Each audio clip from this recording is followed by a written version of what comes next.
জয় গুরু।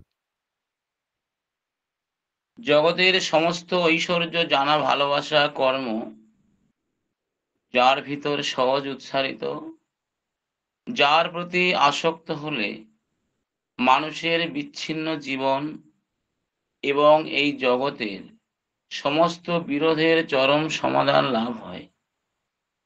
সেই প্রিয় পরম বিশ্ব কল্যাণের মূর্ত প্রতীক আমার জীবনরথের সারথি শ্রী শ্রী ঠাকুর অনুকূলচন্দ্রের শ্রীপাদ পদ্মে অনন্ত কোটি প্রণাম নিবেদন করি। প্রণাম নিবেদন করি পরম আরাধ্যা জগৎজননী বড় মায়ের রাঙা রাতুল চরণে। পরম পূজ্যপাদ বরদাদা, পরম পূজ্যপাদ আচার্যদেব এবং পূজনীয় অবিন্দাদা সহ ইষ্ট পরিবারের প্রতি প্রত্যেকের যথাযোগ্য স্থানে আমার অন্তরের অন্তঃস্থল থেকে কোটি কোটি প্রণাম নিবেদন করি।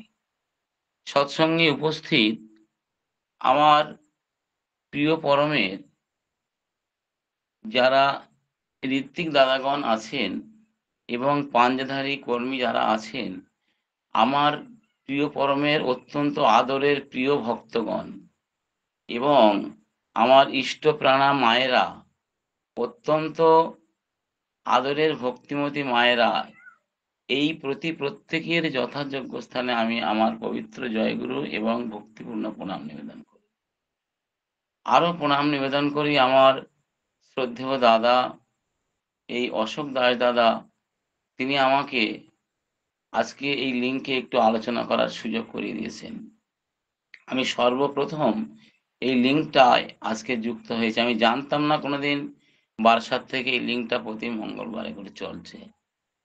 আমি ওনার সঞ্চালনাও সুন্দর করে করছেন সেই দাদাকে আমি উনি আমার বয়োজ্যেষ্ঠ, তাই ওনাকেও আমি আমার প্রণাম জানাই। আমার প্রণাম গ্রহণ করবেন। আমি যে কথাগুলো বলবো সে কথাগুলো আপনারা প্রত্যেকেই জানেন, কিন্তু আমি আবার একটু আপনাদের মনে করিয়ে দেওয়ার চেষ্টা করব। কেন, পরম দয়ালের কথা আমি কিন্তু ঠিক গুছিয়ে বলতে পারি না, তবুও চেষ্টা করব তাকে ভালোবেসে যেটা আমি একটু আমার জীবনে প্রতিফলিত হয় আমি সেইটুকু একটু বলার চেষ্টা করছি মাত্র। কারণ আমার পরম দয়াল একটা জায়গায় বলছেন যে আদর্শের কথা বলতে আনন্দ, শুনতে আনন্দ, তার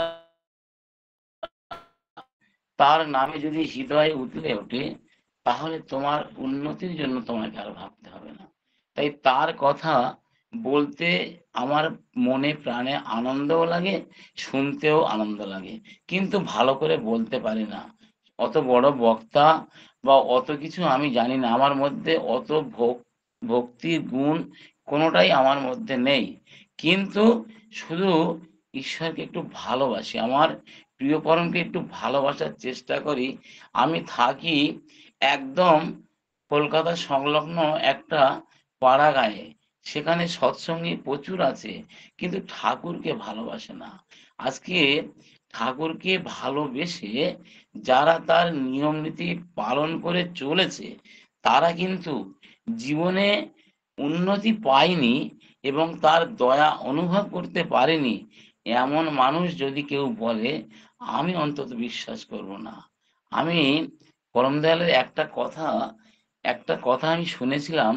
সেই কথাটা যে কৃষ্ণপ্রসন্ন ভট্টাচ, যে যাকে আমরা কেষ্টদা বলি, উনি একসময় ঠাকুরকে জিজ্ঞাসা করছিলেন, হে ঠাকুর, হে প্রিয় পরম, আজকে যারা আমরা আপনার সান্নিধ্যে আছি, আপনার কাছাকাছি আছি, একদম আপনাকে খুব কাছ থেকে আমরা দেখি, তারা তো আপনার দয়া অনুভব করতে পারছি, আপনার দর্শন করতে পারছি, আপনার কৃপা আমরা পাচ্ছি, আপনার সমস্ত কিছু আমরা উপলব্ধি করতে পারছি।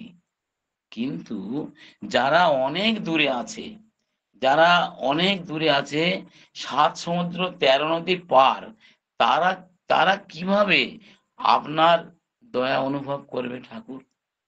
ঠাকুর বলেছিলেন যে যারা আমার একদম কাছে থাকে, আমার একেবারে কাছে থেকে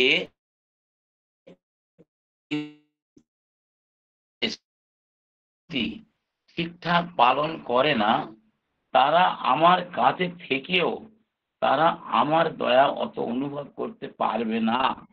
কিন্তু যারা ৭ সমুদ্র ১৩ নদী পার এবং হাজার কিলোমিটার দূরে, হাজার হাজার কিলোমিটার দূরে থেকে যদি আমার নিয়ম নীতি নির্দেশ পালন করে, তারা কিন্তু আমার সর্বদাই আমার কোলে থাকে। এই একেবারে অগাধ বিশ্বাস, আমি এই বাণীটি পড়ে আমি কিন্তু আমার মধ্যে একটা জাগ্রত বিশ্বাস জন্মেছিল।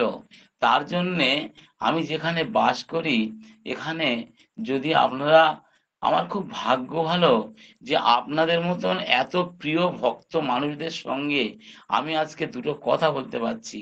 এটা আমার বহু জন্মের সাধনা, আমার বাবা মার সাধনা। আমি কিন্তু ঠাকুরকে পেয়ে আমার জীবনের সম্পূর্ণ পূর্ণতা লাভ হয়েছে আমার প্রিয় পরমকে পেয়ে। আর প্রিয় পরমকে পেয়ে যারা তাকে হেলায় হারিয়ে ফেলছে, তাদের জীবনে কিন্তু তারা দয়া কিন্তু অনুভব করতে পারে না। পরম দয়াল একটা জায়গায় বলছেন, দয়া আনে রক্ষা জীবের, রক্ষাকে দয়া কয়, জীবন দিয়ে পালবি দয়া, ভগবান হয় দয়াময়। আমরা তার নিয়ম নীতি পালন কতটা করি, আমরা সম্পূর্ণ আমার মনকে আমি জিজ্ঞাসা করে দেখব যে আমি কতটা তাকে ভালোবাসি। আমি ভালোবাসছি কি? আমি কি তাকে ভালোবেসে আমি আপন করতে পেরেছি? আমার প্রিয় পরমকে আমি কি ভালোবাসতে পেরেছি? আজকে এই যে দুর্গাপুজো আসছে আমাদের সান্নিধ্যে, একেবারে কাছাকাছি এসে গেছে। এই দুর্গাপুজোয় কত কত কত কুইন্টাল কুইন্টাল, কত টন টন ফুল দিয়ে পূজা হবে ঠাকুরকে। কিন্তু আমার পুরুষোত্তম বলেছেন জানেন, যে আমার পুরুষোত্তমের হয় না পূজা ফুল তুলসী গঙ্গা জলে, অনুশীলনী কৌশল ছাড়া লাভ হয় না কোনো কালে।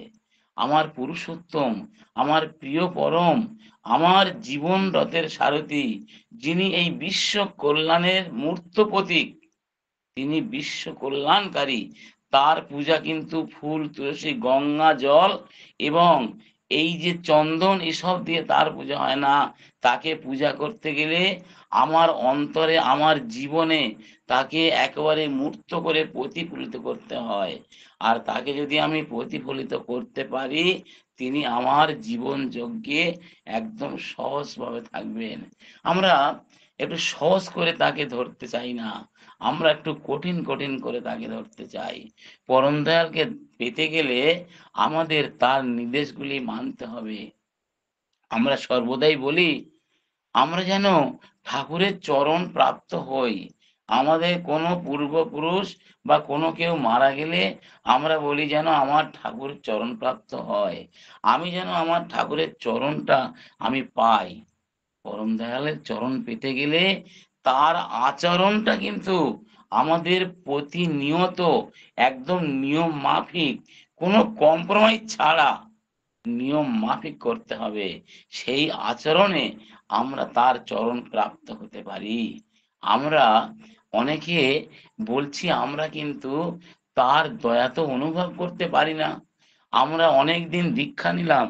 আমি, আমার একটু সৌভাগ্য, আমি যে সময় আমার পূজনীয় অবিন দাদা ওই আমাদের ডিপি ওয়ার্কস কাজটা আমাদের দিয়েছিলেন, আমি সেই সময় ওই ডিপি ওয়ার্কসের ফাইল আনতে গেছিলাম। তিনি একটা কথা বলেছিলেন, যারা এই কাজটা করবে, কোন গলিতে গিয়ে কাজ করবে, কোন বাড়িতে করবে, আমি কিন্তু সব দেখতে পাই। আর এই পুরুষোত্তমের মানে একদম অগাধ বিশ্বাস, এটা আমার মাথার মধ্যে একেবারে সেটা হয়ে যায়। আমি সেইটা বিশ্বাস করে তার কর্মগুলো করতে চাই, যে আমি কিভাবে কাজটা করব, তিনি তো সব দেখতে পাবেন। যত দূরে থাকুক না, থাকি না কেন, তিনি দেখতে পান। আমি এই বিশ্বাস, ঠাকুর বলেছেন, গভীর বিশ্বাসে সব হতে পারে, কিন্তু সাবধান, অহংকার, অধৈর্য এবং বিরক্তি যেন না আসে।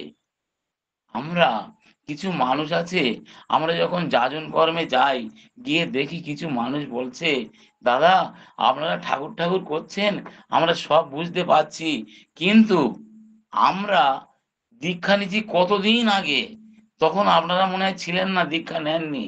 সেই 40 বছর আগে, 50 বছর আগে দীক্ষা নিয়েছি।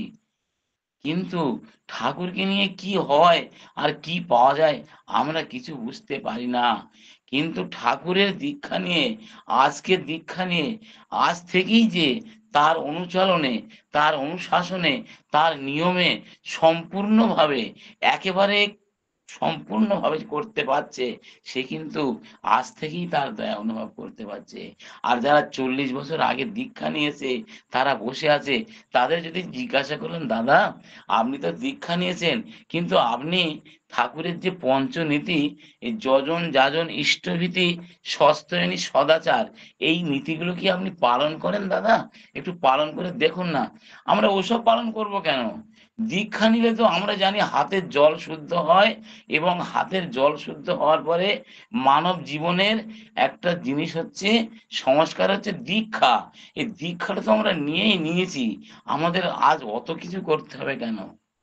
তো যখন এই দাদাকে বললাম, দাদা আপনি একটু ঠাকুরের সস্ত্রয়ীটা পালন করতে পেরেছে করুন দিনই, কতদিন তো হয়ে গেল, আপনি ঠাকুরকে কতটা ভালোবাসেন, তাকে ভালোবেসে একটু সস্ত্রয়ীটা করবেন। আর আপনি যা করছেন না করছেন, একটু ঠাকুরের নিয়মে আপনি একটু ছোট ছোট করে ইষ্টবিধিটা করবেন। বলে অত সময় আমাদের নেই। তাহলে আজকে আমাদের কিন্তু সময় নেই, কিন্তু তার দয়া আমরা অনেক পেতে চাই। দয়া পেতে গিয়ে আমাদের সময় আমরা একেবারে নেই। আমরা সময়টা কখন পাই? সময় আমরা অনেক জায়গায় পাই। মানব জনম পেয়েছি, এই সুন্দর দেহ পেয়েছি, এই সুন্দর দেহ পেয়ে এই জীবনে অনেক কিছু আমরা পেয়েছি। কি পাইনি? এই এই যে আমার প্রভুর রাজত্ব, এই পৃথিবী হচ্ছে আমার প্রিয় পরমের রাজত্ব। এই রাজত্বে বাস করতে এসে আমাদের জীবনে এমন কিছু পাইনি। কি আমরা পাইনি? আজকে ভালো করে আমরা যদি চিন্তা করে দেখি, কোনো মানুষ আজকে খেতে পায় না এমন কোনো মানুষ নেই। কিন্তু আবার বহু মানুষ আছে, অত্যন্ত পয়সা আছে, তারা কিন্তু আমার প্রিয় পরমকে মানতে চায় না। আমার প্রিয় পরম বলছেন, একটা বাণীতে, সত্য অনুসরণ নামক গ্রন্থে অনেক কথা লেখা আছে। সহজ সহজ বাণীগুলো আমি একটু পড়ে একটু আমার মনে মনোনিবেশ করতে চেষ্টা করি। ঠাকুর এক জায়গায় বলছেন, ধনী হও, ক্ষতি নাই, কিন্তু দীন এবং দাতা হও। ধনবান যদি অহংকারী হয়, তাহলে সে দুর্দশায় অবনত হয়। আবার বলছেন, দীনতাহীন অহংকারী ধনী, সর্বদাই সে মলিনতার দাস, তাই তার হৃদয়ে মানে স্বর্গের দ্বার খোলে না। আবার বলছেন, আমার দীনতাহীন ধনী সর্বদাই অহংকারী হয়, তাই জ্ঞানকে উপেক্ষা করে। আজকে আমরা অনেক ধনী হতে পারি, অনেক মানি হতে পারি, অনেক কিছু আমার থাকতে পারে, গাড়ি বাড়ি জমি জায়গা, কিন্তু আমি শান্তিতে আছি কি? আমার জীবনে কি আমি শান্তি পেয়েছি? শান্তি বলে জিনিসটা কি পেয়েছি? এই জন্মটা পেলাম বহু জন্ম পরে। বহু জন্ম মানে কি? এই পৃথিবীতে 84 লক্ষ জীব জগৎ আছে। এই 84 লক্ষ জীব জগতের মধ্যে মনুষ্য জন্ম হচ্ছে শ্রেষ্ঠ জন্ম। আর এই মনুষ্য জন্ম শ্রেষ্ঠ জন্ম পেয়ে আমরা, আমাদের করণীয় কি? আমাদের করণীয় হচ্ছে আমাদের ঈশ্বর প্রাপ্তি। আর ঈশ্বর প্রাপ্তি হতে গেলে আমার ঈশ্বরকে আপন করতে হবে। আর ঈশ্বরকে আপন করতে গিয়ে আমরা যদি তার নিয়ম নীতি না মানি, তাহলে আমার কিছুই হবে না। আমার তার নিয়ম নীতি মানতে গেলে, আমার ঈশ্বর আপন করতে গেলে, ঠাকুর আমার প্রিয় পরম বলছে, আমাদের আদর্শের দীক্ষা নিতে হয়। এখানে প্রশ্ন, যে আমি ভগবান বা ঈশ্বরকে মানতে যাব, মানবো ঠিক আছে, কিন্তু আমি দীক্ষা নেব কেন? আমার প্রিয় কর্মের কাছে প্রশ্ন করা হয়েছিল। এ প্রশ্ন অনেকে করেছিল, যে ঠাকুর আমার তো কোনো অভাব নেই, আমি সংসারে সবকিছু আছে, গাড়ি বাড়ি ধন সম্পত্তি আমার সবকিছু আছে, আমার বাড়িতে বহু চাকর কাজ করে। ঠাকুর বলেছিলেন, চাকরকে চাকর বলতে নাই, কারণ তারা এই পৃথিবীতে এসেছেন, তারাও মানুষ, আপনিও মানুষ, আমরা সবাই মানুষ। তাই চাকরকে চাকর বলে তাকে ছোট করতে নেই। তাই যাই হোক, আমার কোনো অভাব নেই, তাহলে কি আমাকে দীক্ষা নিতে হবে ঠাকুর? ঠাকুর বলেছে, না, আপনার যদি কোনো অভাব না থাকে তাহলে আপনার দীক্ষা নেওয়ার কোনো প্রশ্ন নেই। কিন্তু আপনি মনকে জিজ্ঞাসা করুন তো, যে আপনি সত্যি কি অভাব আছে কিনা, আপনি মনে শান্তিতে আছেন কিনা। তখন বলছে, হ্যাঁ ঠাকুর, আমার অভাব আছে, আমার কিন্তু জীবনে শান্তি নেই। তাই ঠাকুর একটা বাণী দিলেন, অভাবে পরিশ্রান্ত মন ধর্ম অথবা ব্রহ্ম জিজ্ঞাসা করে, নতুবা করে না। আমরা কিসে অভাব আর কিসে অভাব যায় এটা আমরা সবাই জানি, কিন্তু আমরা করার বেলা করতে পারি না। ঠাকুর বলছেন, না করে যে পেতে চায়, দুঃখ তার পিছনে ধায়। আমরা করতে চাই না, আমরা করতে, তিনি যা বলেছেন আমাদের তাই করতে হবে, বিনা আপত্তিতে, বিনা ওজরে এবং পরম আনন্দে। আমি একদম, আপনারা যারা এই লিঙ্কে যুক্ত আছেন, প্রত্যেকের থেকে আমি একদম ক্ষুদ্রতম মানুষ, একদম সাধারণ মানুষ, কিন্তু আমি ঠাকুরকে ভালোবাসার মাত্র চেষ্টা করি। তিনি যেগুলো বলেন সেগুলো একটু কর্মে বাস্তবায়িত করতে চেষ্টা করি। এই যে আমার পূজনীয় অবিন দাদা, তিনি এই যে পৃথিবীটাকে নাড়িয়ে দেবে বলেছিলেন না, আমার আমার যে আচার্যদেব দাদা বলে গেছিলেন, সেই নাড়িয়ে দেওয়ার বিষয়টা তিনি কিন্তু তুলে ধরেছেন এই ডিপি ওয়ার্কস এর মাধ্যমে। সেই মাধ্যমে তার কাজটা করার জন্যে আমার মনটা কিন্তু কাঁদে। আর কজনের কাঁদে? প্রত্যেকে একটু মনকে জিজ্ঞাসা করে দেখুন, যে আমার প্রিয় পরমের কাজ করার জন্য, ইষ্টকর্ম করার জন্যে আমার প্রাণ কি কাঁদে? আমি কি আমার প্রাণকে কাঁদতে পেরেছি? আমার প্রিয় পরমকে ভালোবাসতে পেরে আমার মন প্রাণ কি কাঁদছে? আমাকে বলেছেন, মানুষের বাড়িতে গিয়ে গিয়ে কোন মানুষ কিভাবে আছে, তারা প্রিয় পরমের দীক্ষায় দীক্ষিত হয়ে তারা ইষ্টচরণে চলতে গিয়ে তারা বিপাক পথে চলেছেন। তাদের সেই জায়গা থেকে আমরা যদি এনে সুকেন্দ্রিক করে দিতে পারি, তাহলে আমার প্রিয় পরম খুশি হবে, আমার আচার্যদেব খুশি হবেন, আমার পূজনীয় অবিন দাদা খুশি হবেন। আর এনাদের খুশি করাই হচ্ছে আমার সাধনা। এর চেয়ে আর বড় সাধনা কিন্তু আমাদের আর নেই। তাই সেই ডিপিওয়ার্স এর কাজ করার জন্য আমাকে আপনারা সবাই চিনবেন, কারণ বারাসাত থেকে আমার বাড়ি খুব বেশি দূর নয়। ভাঙড়টাকে আমরা সবাই চেনেন, আমি ভাঙড় মন্দিরে থাকি 502 পিনকোডে। আমি একসময় দক্ষিণ চব্বিশ পরগনার সবচেয়ে বেশি আপডেট আমি করেছিলাম, করতে পেরেছিলাম আমার প্রিয় পরমের দয়ায়। আমার শক্তি ছিল না, আমি সেটা করতে পারি, করতে পেরেছি এবং করার চেষ্টা করি। এবং প্রিয় পরমকে যদি ভালোবাসা যায় না, এমন কিছু হয় না, এটা আমার পক্ষে সম্ভব নয়। আমি বিশ্বাস করি তাকে ভালোবাসলে সবকিছু হয়। প্রিয়পরম একটা জায়গায় বলছেন, খুব সহজ করে, একেবারে সহজ করে বলছেন, মিলনের আকুলতা কখনোই যেন ত্যাগ করো না, কিছুতেই ত্যাগ করিও না, তাহলে বিরহের ব্যথা মধুর হবে না। এই কি বিরহ? আমাদের সংসার জ্বালা, সেটা বিরহ। আমাদের জীবনে এই যে, মানে আমাদের কাম ক্রোধ লোভ মোহ মদ মাৎসর্য, এরা সর্বদাই আমার আমার করে, এরা আমাদেরকে সাধন পথে যেতে দেয় না। তাই আমরা সেগুলোকে যদি একটু বাস্তবে দমন করতে চাই, তাহলে প্রিয় পরমের আদর্শে দীক্ষা নিতে হবে। আর দীক্ষা নিলে আসবে আমাদের অনুরাগ, অনুরাগ আসলে আমাদের হবে বৃত্তি নিয়ন্ত্রণ, আর বৃত্তি নিয়ন্ত্রণ হলে আমরা শক্তি পাবো, আর শক্তি পেলে আমাদের সম্বর্ধনা আসবে। আর সেই বৃত্তি নিয়ন্ত্রণ করতে গেলে আমার প্রিয় পরমের চরণে আমাদের আশ্রয় করতে হবে। আশ্রয় করে তিনি যা বলেন কর্মে একেবারে সেগুলো জাগরিত করতে হবে। তিনি একটা সহজ করে বলেছেন, যে আমার কথাগুলি যদি শুধু তোমার কথা এবং চিন্তার খোরাক মাত্র হয়, সেগুলিকে যদি তুমি বাস্তব কর্ম আচরণের মধ্যে ফুটিয়ে তুলতে না পারো, পাওয়া যে তোমার তমসাচ্ছন্নই রয়ে যাবে। আজকে আমরা ঠাকুর বলছেন, আমার প্রিয় পরম বলছেন, বাঁচতে ভালো এসে রে তুই, বাঁচলি ভালো কারে, প্রতিদানে পেলিও তুই, বাঁচলি ভালো যারে। আবার অনেকে আমরা বলি, হ্যাঁ হ্যাঁ দাদা, ঠাকুরকে আমরা খুব ভালোবাসি, আমরা ওসব সব করি। ঠাকুর যা বলেছেন অত বাণী আমি মাথায় রাখতে পারি না, কারণ আমি একটা সাধারণ মানুষ, আমার সাধারণ ব্রেনে অত ধরে রাখতে পারি না। তাই সহজ করে তিনি তিনটে বাণীর উপরে যেমন বলেছেন আমার, সেই তিনটে বাণী হলো, উষায় নিশায় মন্ত্র সাধন, চলাফেরায় জপ, যথাসময় ইষ্ট নির্দেশ মুহূর্ত করাই তব। এই যথাসময়টা কখন, যথাসময়টা কখন তিনি বলেছেন। আমরা তার আগের একটা বাণী বলেছেন, অরুণ উষার আগে করিস রাতের সকল শয্যা ত্যাগ, এই রাগেরই অনুরাগে করিস ইষ্টভীতির জাগ। পাখি ডাকছে, বাসা ছাড়েনি, আমরা কি উঠতে পারছি?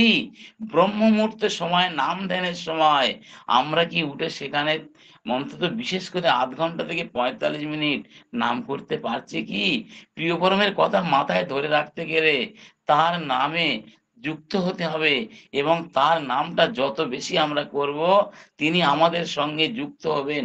নামের মধ্যে নামই থাকে, আমার মূরতিতে আঁকা, ভক্তের মূরতিতে আঁকা।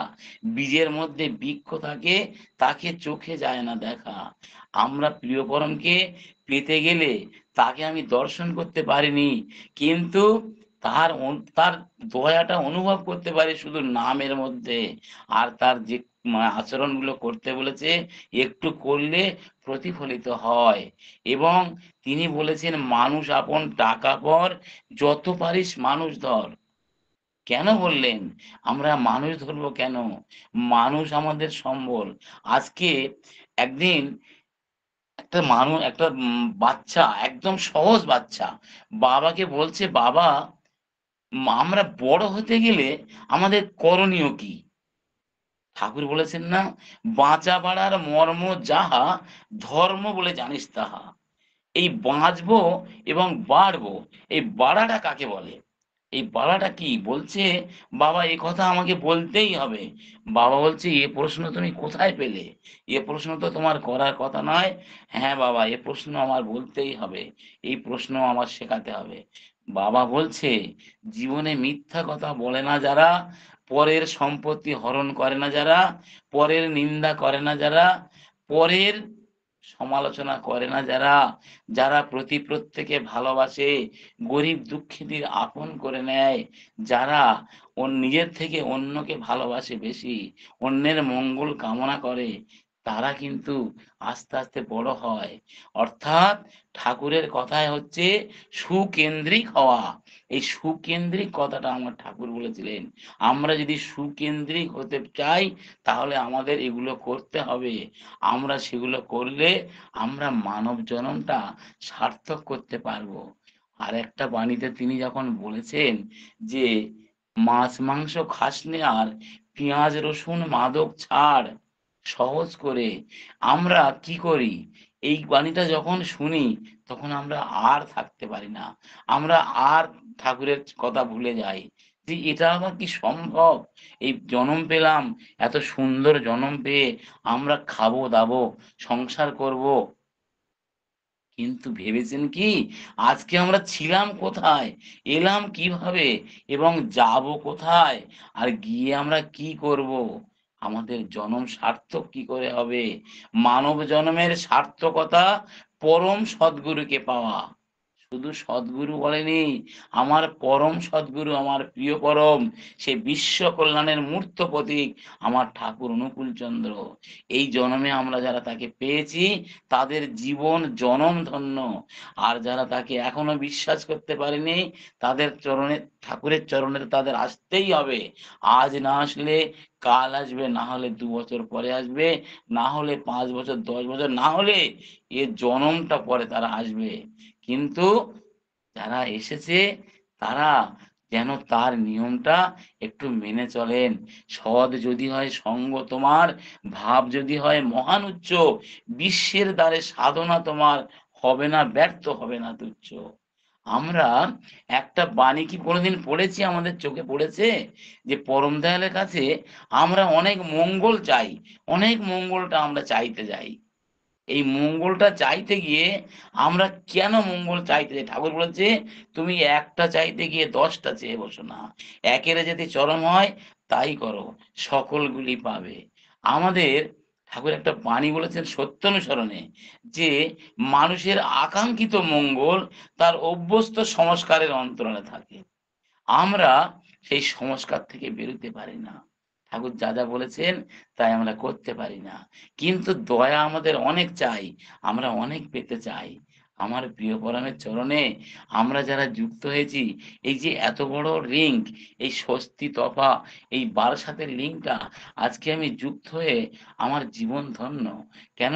আপনাদের মতন এত বড় গুণীজ্ঞানী মানুষ কোথায় আমেরিকা থেকে যুক্ত হয়েছেন, অনেক দেশ-বিদেশ থেকে যুক্ত হয়েছেন। আর আমি একটা সাধারণ ক্ষুদ্রতম জীব, এই এই লিঙ্কে আলোচনা করছি। আমার প্রিয় পরমকে ভালোবাসা ছাড়া আমার কোনো শক্তি নেই। ঠাকুর বলেছেন, দুধ থেকে যেমন মাখন হয় আর তেমন যজন না করলে যাজন হয় না।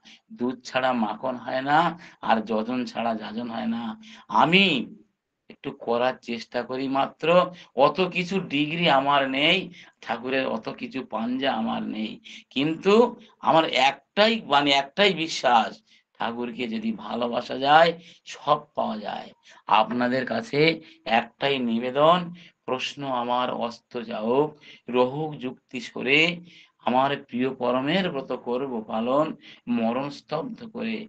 যতদিন আমার এই দেহরূপ রথে আমার প্রিয় পরম রূপ সারথি আছেন, ততদিন যেন তার কর্মটা করে যেতে পারি। আপনারা অনেক জ্ঞানী গুণী মানুষ, আমাকে একটু আশীর্বাদ করবেন যেন এই পাড়াগাঁয়ে থেকেও আমার প্রিয় পরমের কাজটা করতে পারি।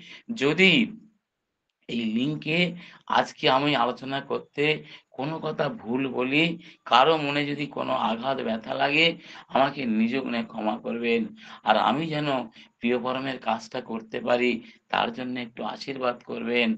আমার একটাই কথা, সবাই ভালো থাকুন আর সুন্দর থাকুন, পৃথিবীটা সুন্দর হোক, তাহলে আমার প্রিয় পরম অত্যন্ত আনন্দিত হবে। আর প্রিয় পরম আনন্দিত হলে আমরা অনেক সবাই সুখে থাকবো। এই স্বর্গ, এই পৃথিবী স্বর্গরাজ্যে পরিণত হোক। সবাই ভালো থাকুন। আমি এতটুকু কথা বলে প্রত্যেকের মঙ্গল প্রার্থনা করে, নীরোগ সুস্থ জীবন প্রার্থনা করে, প্রিয় পরমের শ্রীচরণে, আমার প্রভুর চরণে পুনরায় আমি জীবন দিয়ে প্রার্থনা করে, প্রণাম জানিয়ে আমি ছোট্ট কথা এখানে শেষ করলাম। জয় গুরু দাদা, বন্দে পুরুষোত্তমম। জয় গুরু, জয় গুরু।